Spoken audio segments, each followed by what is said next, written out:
आज हम राजा तुंगध्वज की कहानी को एक अलग अंदाज से देखेंगे।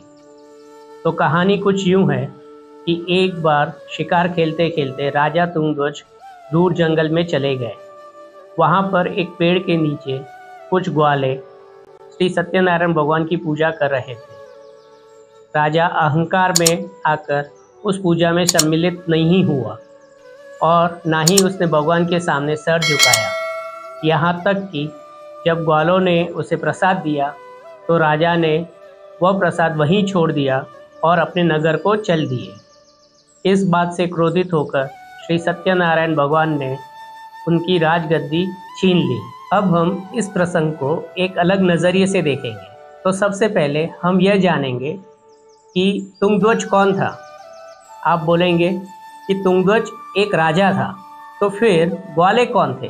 ग्वाले प्रजा थी। किसकी? राजा तुंगध्वज की।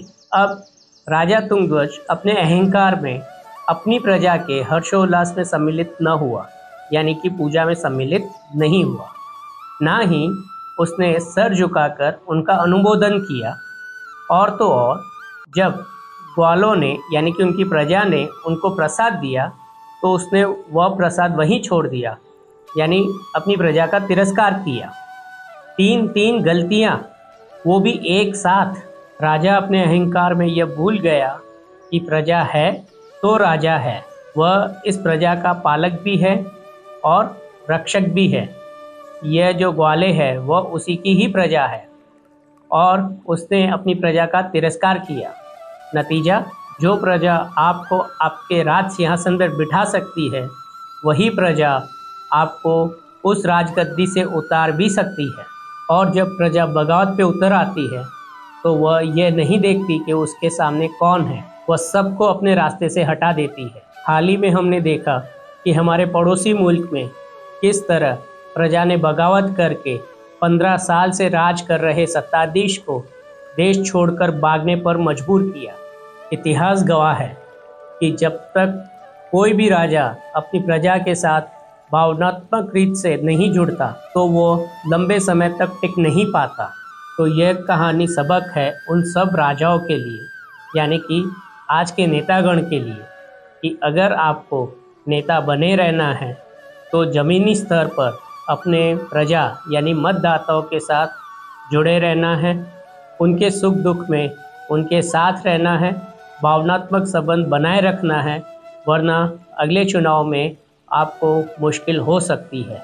यह कहानी सिर्फ राजकीय नेताओं के लिए ही नहीं बल्कि हर क्षेत्र में जो आगे आना चाहते हैं उन सब के लिए यह एक सबक है। राजा तुंगध्वज ने अपनी गलती जानी और वह फिर वहां आए जहां ग्वाले पूजा कर रहे थे। उसने प्रसाद ग्रहण किया और फिर राजगद्दी प्राप्त की। मतलब राजा ने जाना कि प्रजा के साथ जुड़ना आवश्यक है, इसीलिए फिर लौट आए, ज़मीनी स्तर पर उनके साथ रहे, उनके हर्षोल्लास में सम्मिलित हुए और फिर राज सिंहासन को प्राप्त किया। तो यहाँ पर श्री सत्यनारायण भगवान की कथा समाप्त होती है। जिस तरह ऋषि विष्णुदत्त शर्मा ने राजा सुदर्शन के बेटे की शिक्षा हेतु पंचतंत्र की रचना की, उसी तरह हमारे ऋषि मुनियों ने मानव जाति को सही और गलत आचरण करके क्या फल मिल सकता है यह जानकारी देने के लिए यह कथाएं कही होगी। वह यह भी जानते थे कि अगर इन कथाओं को धर्म के साथ न जोड़ा गया तो मानव ना ही इन कथाओं को पढ़ेगा या सुनेगा, और शायद इसीलिए उन्होंने इन कथाओं को श्री सत्यनारायण भगवान की पूजा के साथ जोड़ दिया। तो आओ अब हम संक्षेप में उन कहानियों का उद्देश्य एक बार फिर समझ लेते हैं। तो सबसे पहले निर्धन ब्राह्मण की कथा हमें यह सिखाती है कि भगवान हमेशा किसी न किसी व्यक्ति के रूप में ही आते हैं और इसीलिए हमें हर एक व्यक्ति का उचित सम्मान करना चाहिए। गरीब लकड़हारे की कहानी यह सिखाती है कि अगर कुछ नया करना है, कुछ अधिक पाना है तो हिम्मत और हौसला कर नई राह पर चलना होगा। साधु बनिया यह सिखाता है कि अगर आप किसी को वादा करें तो उसे समय पर पूरा करें और अपने परिवार या व्यवसायी साझेदार को इतना गुणवान और सक्षम बनाए कि ज़रूर पड़ने पर वह आपका ऋण अदा करे।